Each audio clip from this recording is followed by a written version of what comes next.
பசங்க எத்தனை மணிக்கு வந்தாலும் வடை சுட்டு வச்சிருக்கோம். எந்த நேரம் ஆனாலும் அன்னைக்கு நைட் அதை வந்து அவங்க கையால் சமைச்சு கொடுக்குற ஒரு சந்தோஷம் இருக்கு இல்லையா, அதெல்லாம் எதுக்குமே ஈடே இருக்காது. அதெல்லாம் மறுபடியும் நமக்கு ஞாபகப்படுத்துறது. எல்லாம் ஃபோனுக்குள்ளே போய் உட்காந்துட்டோம் இல்லையா, ஃபோன் மட்டும் இருந்தால் போதும். நம்ம இன்ட்ரோவர்ட்டுங்கிற வார்த்தையை வந்து ஹேஷ்டேக் பண்ணி பெருமையாக்கிட்டு இருக்கோம். அது கிடையாது. நம்ம வாழ்க்கை வேற. நம்ம வாழ்நாள் பூரா தைரியமாக இருக்கணும் அப்படின்னா நமக்கு உறவுகள் ரொம்ப முக்கியம், பழக்கங்கள் ரொம்ப முக்கியம்னு மறுபடியும் இந்த படம் சொல்லி கொடுக்குது.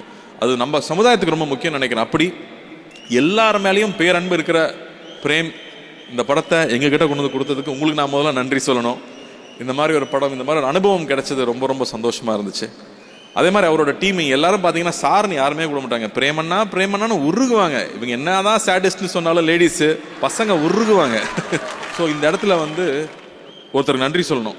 இந்த மாதிரி ஒரு நண்பனை, இந்த மாதிரி ஒரு திறமைசாலியை தமிழ் சினிமாவுக்கும் எங்களுக்கும் கொடுத்ததுக்கு விஜய் சேதுபதிக்கு நான் நன்றி சொல்லணும். ஏன்னா இல்லாட்டி இவர் வெளியில் வந்திருக்க மாட்டார். இவளை பிடிச்சி தள்ளி